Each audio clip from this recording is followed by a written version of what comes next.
Alright, what's up YouTube? This is your boy Alex, and I'm back with another back-to-back YouTube video. Now this one I'm going to put up on both on my premiere YouTube channels. This is going to be like another episode of Sex Game that's in the category of television and film. I always make new episodes, new content videos. Alright, this one is probably going to be by far one of my best videos. I won't know until it gets very well received, and you know how this goes. If it's well received and it's good, then we make a part 2, then we make a part 3. So I want to say thank you to the women and the men who gave me a chance to make the video about television film studios, the one about music, and the one about film school. So thank you. Those were some very well received videos. I couldn't do it without the women and the men who watched these videos and gave me a chance.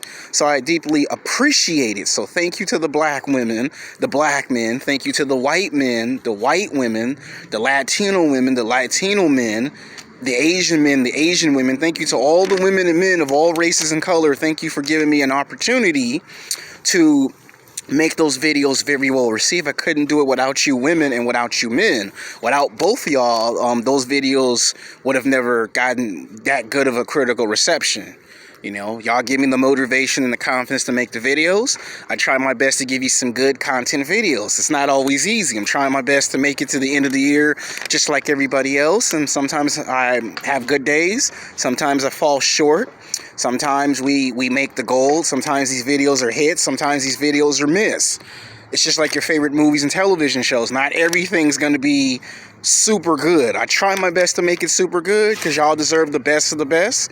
Today we're currently out on location. If you don't believe me. Yeah, we're currently out on location, so you see that I'm on location. That's proof that I'm out on location. So you're getting an early Christmas treat. Alright, the title of the video is going to be called Sex Game, Hot Sexiest Women in Action Movies, Television. So that means action films and television. So I'm going to try to, shorten the title so it's not too long. Now, this one is to celebrate women who do martial arts in television and film. Now, I've always made videos about men doing martial arts, black men, white men, Latino men, Asian men doing martial arts in television and film. But we got to give some respect and some credit to the women who do martial arts and television and film. There are a lot of actresses who have popped up in a lot of these big budget movies and hit television shows of the 1980s, 90s, and 2000s.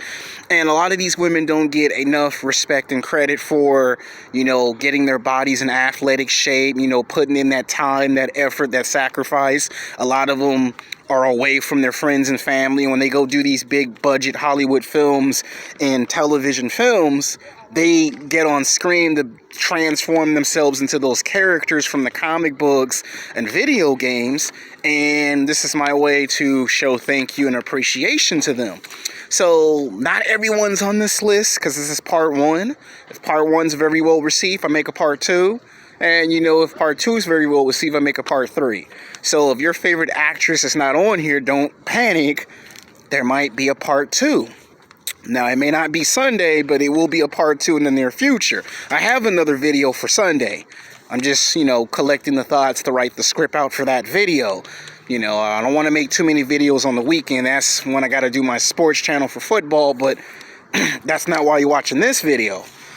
Alright, coming in at number 10 is Cassidy. If you don't know her name, you should know the comic book character that she played on a hit television show called The Arrow, where she became the second actress to play the Black Canary. She's very tall, very athletic, and she takes all her acting roles very serious. Now, some of you saw her on, maybe 2 or 3 seasons of Gossip Girl, and then she found herself on a big hit television show.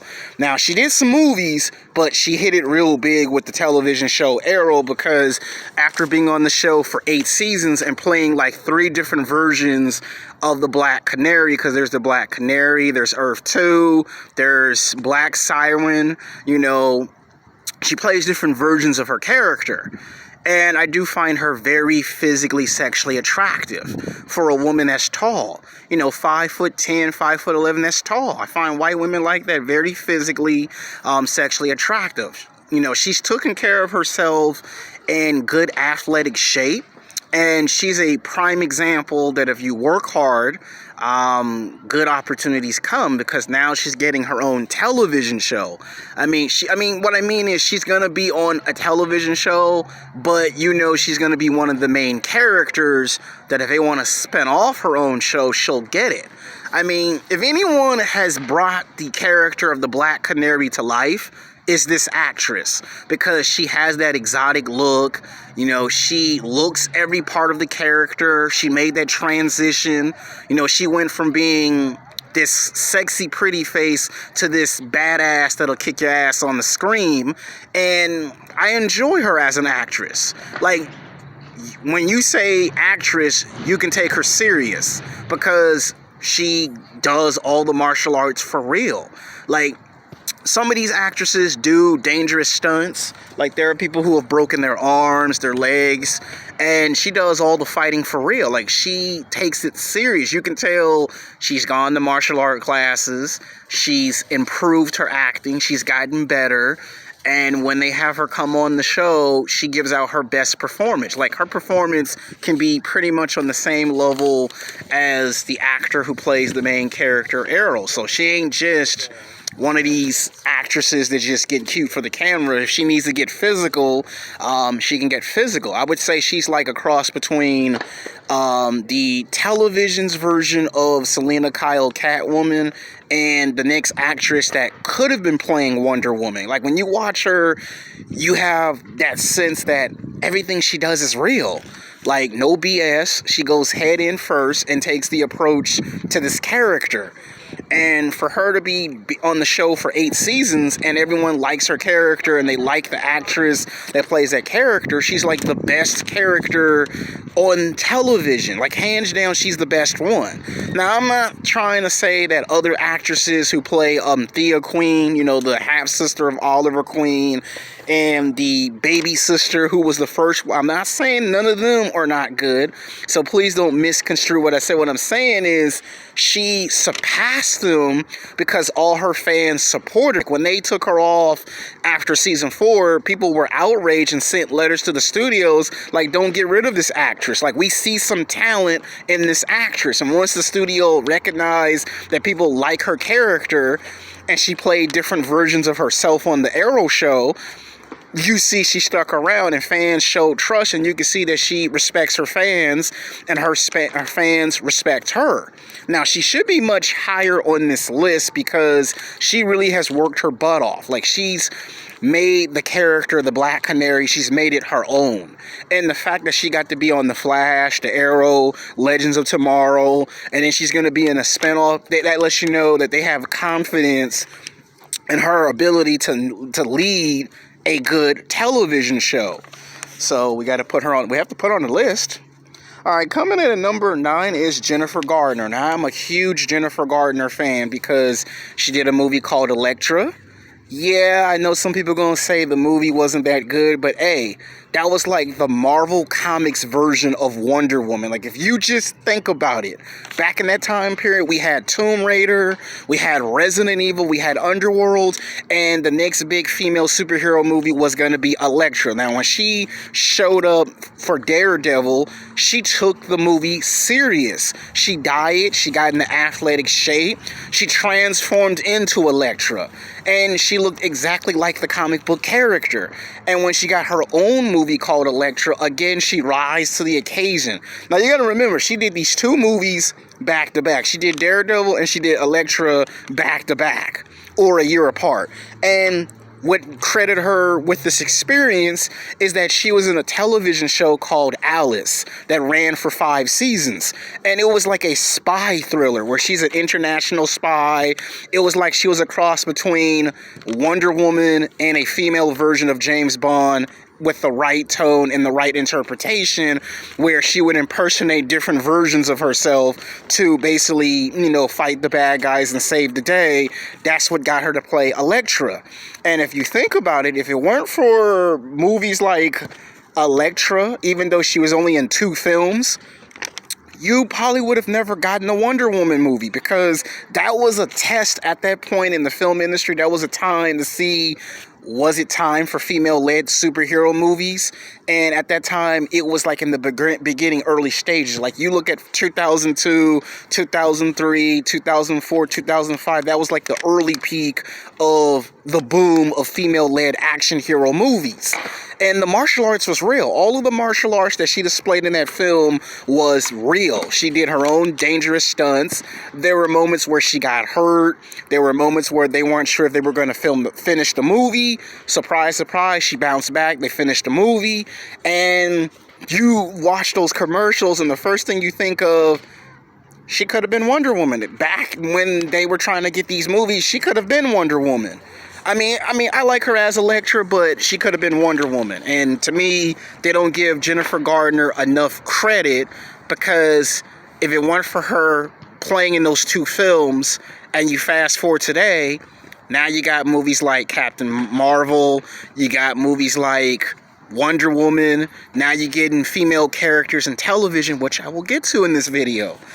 Coming in at number 8 is Kate Beckinsale. I have a huge crush on Kate Beckinsale. Why? Because she be in that sexy, tight black leather, and she did a movie called Underworld. Now, y'all know that it's about lichens. Lichens is like another word for werewolves. People don't like the word werewolves no more, so they call it lichens. So it's like vampires versus lichens. And my mom got me on to Underworld. If you ever read any of the Underworld books, then they got made into a movie. I like the first 4 films. You know, Underworld 4, not so much, because they did too much experimenting. The 5th one was really good, very well done. And I think when people see Kate Beckinsale, she's a legit martial artist. And the reason why I say Kate Beckinsale is a real legit martial artist is because she takes the approach to all these characters. Like, you watch Van Helsing, then you watch all these movies that she's in, she's legit. Like, she'll do her own dangerous stunts. She won't mind learning different styles of martial arts. And when she turns into the character Selena in the comic book and the movie of Underworld, you could tell she's had training. You could tell she gets physical. You could tell that she's ready to rock and roll and let's throw down. And she stays in athletic shape. She eats her fruits and vegetables. She drinks a lot of water, and she takes the role serious. Most actresses in the 1990s, they're usually stereotyped, but not Kate Beckinsale, because when you see Underworld, you know it's going to be a very good action-packed movie. You're going to get your money's worth. You're going to be satisfied. You know, and the fact that she's been in 5 movies and she's come back for all those movies tell you how much she has respect for her acting craft and how much the studio trusts in her ability to lead the franchise as a lead female action hero. So you got to have Kate Beckinsale on this list. All right, coming in at number 7 is Yeoh Wang. Sorry if I butcher her last name, but if you've seen a 1994 classic called Street Fighter, she played Chun-Li.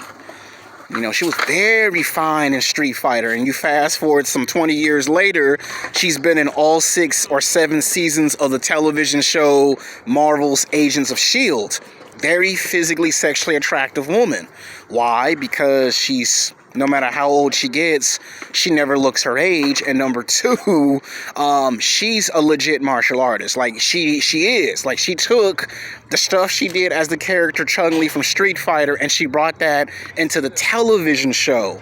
And the fact that it's 20-something years later, and people still remember that movie Street Fighter, a lot of her fighting scenes were real.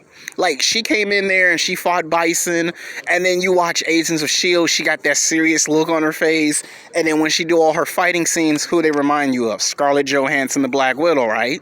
And the fact that they were able to put in the television show that she once met the Black Widow, it's like, it's a nod that she is a television's version of Black Widow. Like, what if Black Widow didn't get in the movies, but Black Widow got in the television show? She would be our television version of Black Widow.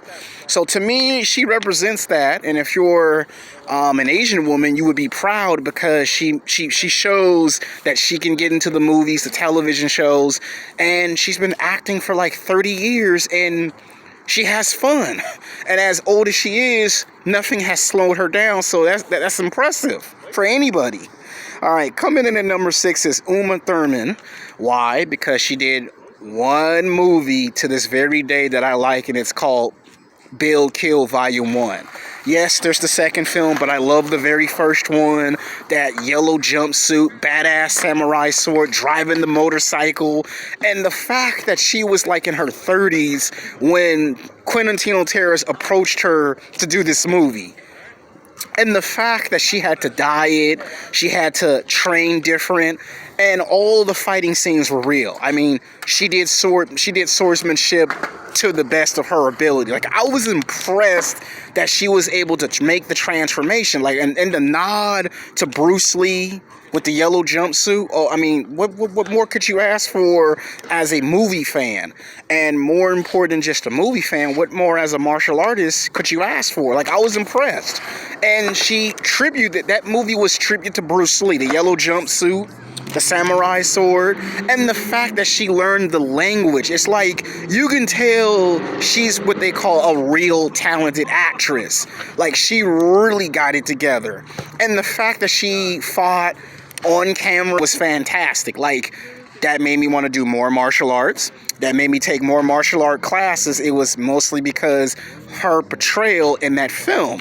And then to keep that up for the sequel, part 2, and then for them to announce that they're making a third film, well, I'm sure she's pretty up to the challenge by this point. Coming in at number 5 is Michelle Yeoh. Now, Michelle Yeoh is a veteran actress. She's been doing this for like 3-4 decades. She's a legend. She's an icon in television and film. She's seen it all. She's done it all. She's a legend in this business. And everything that Jackie Chan can do, she's Jackie Chan's equal, okay? She's Jackie Chan's equal. If you've seen Super Cop 1, 2, and 3, she was in those movies. She's even produced, directed, and even wrote scripts that managed to pop up in some movies and television shows. And I love her portrayal in the first Crouching Tiger, Hidden Dragon. It was a very good film. The sequel may not be as good as the first film, but she appeared for the sequel. So she appeared in those 2 films. And she also appeared in a James Bond film. And to me, that was like the prime of her career. And it was like, you gotta put somebody on the list. It wouldn't be fun if I didn't put this person on the list. So that's why this person's on the list. Coming in at number 4 is Zoe Saldana. Now, you know all her movies. Colombiana, Guardians of the Galaxy 1 and 2, the Avengers movies. Now, she's a legit action star. When she said she wanted to be an action star, she meant it. She did the martial arts in all her movies. She be getting hurt for real, and people be thinking that's a stunt double. They have stunt doubles, but then a lot of them want to actually really do what Tom Cruise does. Like, if you look at Tom Cruise's movies, he gets hurt for real. And to me, if it weren't for people like Jackie Chan and Michelle Yeoh, you would not have actors and actresses actually making their movies more real by doing their own stunts. Like, when they do it, it's serious. So that's why she's on here. Coming in at number 3 is WWE superstar and current women's champion on Raw or SmackDown is Sasha Banks. Why? Because she appeared in a television show called Season 2 The Mandalorian. Now, she has a big, bright future ahead of her. I mean, we've seen what she can do inside of professional wrestling, and we can see what she do outside the wrestling ring. And they did train her up to do martial arts, which she already learned martial arts, obviously. I mean, come on, this is Snoop Dogg's cousin. And basically, I find her very physically, sexually attractive. I mean, when I found out that she was doing a Star Wars television show, I was shocked. I was blown away. I mean, I saw the clip of the picture just like all you guys did, and I was like, sky's the limit for Sasha Banks. She gonna pop up in some Marvel movies. I guarantee you some of these new Marvel films, some of these new movies they have for Marvel, she gonna pop up in either a Marvel film or in a DC film, and she gonna play one of these female superheroes. I guarantee you in the next 2 to 4 years, she gonna either be with Marvel or DC. It's gonna happen. She gonna eventually be one of those actresses to get her own television show, whether it's a Marvel story, a DC, whether it's a combination of that. And the fact that she played a female Mandalorian, that right there teases that if they wanted to, they could actually turn around and make a television concept, get her, Gina and Gazan, get them two together and make their own show and make it where it's female bounty hunters who are in that universe of Star Wars. So the reason why she's on the list is because her doing professional wrestling does make her a legit martial artist. She gets hurt for real. A lot of people be thinking professional wrestling's fake, but if you hurt your neck, your arm, or your leg, or you got to be out for 9 months and get surgery, that's no joke. You know, I've done martial arts. I've had, expeditions where people have been knocked out. People have been missing for 5 months because they broke their hand, they broke their leg. It ain't no joke. Trust me. And to me, she's a real athlete, whether people like that or not. She's a real athlete. She has feelings just like everybody else. She has her good days, her bad days, and she has a bright future outside of professional wrestling. And to me, I wouldn't be surprised if she goes into that direction of do martial art movies, because it's right up her alley. Like, you can see she's just made for it. Like, the fact that she was taken serious and people accepted her in season 2 of The Mandalorian lets you know she's way on her way to making some big moves. So you better watch out. Coming in at number 2 is Gadot. Alright, a lot of people didn't want to give her her judge due. Now they're going to do it with Wonder Woman 1984. Can't wait for the movie. Why? Because it'll be a chance for me to give you guys some even better content and make a movie review. So I'm probably going to say right off the bat, she is another actress that did legit movies that make her a legit martial artist. Because in the country of Israel, you have to be in the military. And when she was in Israel, she learned a whole lot of martial arts. So when she started doing these Fast and Furious movies and movies like it, she had no problem showing that she's a legit martial artist. And when you come from a country like that where you have to learn martial arts, you're legit automatically. So that's why she's on this list. Now for the number 1 person on this list. It should come to no surprise and no shock that it's going to be Scarlett Johansson. Why? Because I have a big crush on the Black Widow. I mean, yes, one of my favorite female Marvel characters. I mean, I like Rogue, I like Storm, I like the Phoenix, but close or near at the top, it's the Black Widow. Ever since she popped up in a movie called Iron Man 2, and then in the sequels of Captain America, she has proven herself as a legit female martial artist. I mean, nobody does this for this long of a period and then keeps it up. Then to get her own action-packed movie, I mean, that's impressive. You have to show Scarlett Johansson some respect, because most actresses, once they do 10, 15 years, they find something else to do, and she's got on to the same level as Captain America. The actor, she's on that same level, so you got to show her some credit. So this is the list. Now, I apologize if your favorite actress ain't on this list. If this video is very well received, then I will make a part 2 and a part 3. So this was a mix of television and film. There might be more actresses that have done action-packed movies, but I did say it's television and film. So until then, peace.